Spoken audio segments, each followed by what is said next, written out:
May the peace of the Lord be with you this day, on this St. Patrick's Day. I'm outside on my back porch and can hear the first sounds of spring as birds are talking to one another in the trees, and the first forsythia is blooming yellow against an otherwise gray and brown landscape around me. The past few days have seen us confronted with an unprecedented public health situation in our United States as we face the coronavirus 2019 and its impact, and we continue to learn more about that day by day. At St. John's, I'm committed with our church council to moving church online and to finding as many ways as possible for us to stay connected and to continue to grow in strength and support one another during this uncertain time. I have been overwhelmed in the past several days by the goodness of the people in our congregation and their willingness and openness to claim and live into our baptismal identity, especially that part of our baptism where we seek to care for others and the world God made.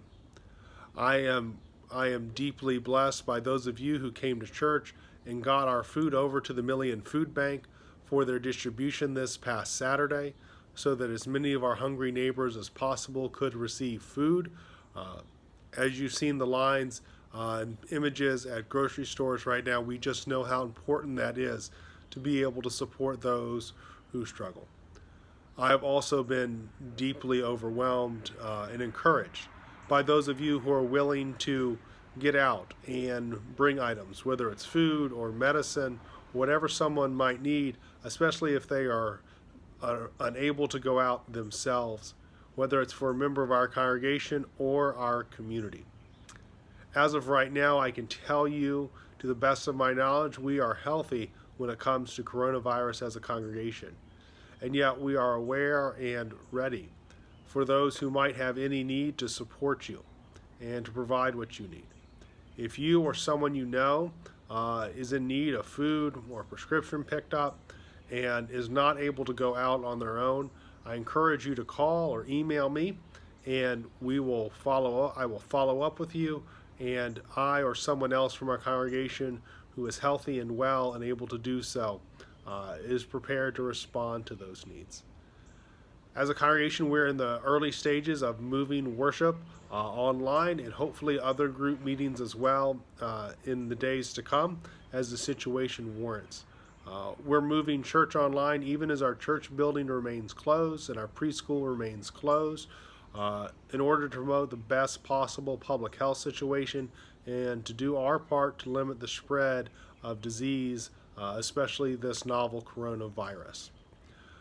Heidi and I have been overwhelmed by the support from the congregation and people's willingness that we're going to do something that feels normal to us but also is a bit new. We're going to move to online giving. We usually make our offering to St. John's via check and the offering plate. But we're signing up for online giving. It's our cleanest way to do it, and we're going to accelerate. We save a little bit each month to make an Easter gift, and we're going to go ahead and give the part we've already saved now. It's an extra $150. It's not going to solve everything for us or for our congregation, but it's a way we can do. For those of you who are looking for something routine to do and giving as part of your regular routine, we do encourage you to sign up for online giving. If you need help with that, Dave Rowden has been willing to provide technical support and set up a call with you. Or if you prefer to give by check, we're still receiving mails and still able to make deposits at the bank. I encourage you to mail your check to St. John's. Our address is 4629 Aspen Hill Road in Rockville. Our zip code is 20853. Many people who are still receiving paychecks, or maybe you continue to receive Social Security or pension, if you are able to continue your offerings, that helps strengthen us as we move church online and put us in the best position when the situation warrants that we're able to reopen our building again and be present together. In the meantime, I wish you every good health. If you have any need or concern, and do not think for a minute that being lonely or being tired or being scared is something trivial or small. You may be receiving a phone call from myself or a member of council as we seek to reach out and stay connected as a congregation. But if you are just feeling by yourself, by all means, give me a call. Send me a note. I am always glad to talk to you. Even though we will be keeping our physical distance from one another, we do not walk alone as we walk in faith together through this time of uncertainty. May the peace of the Lord be with you this day.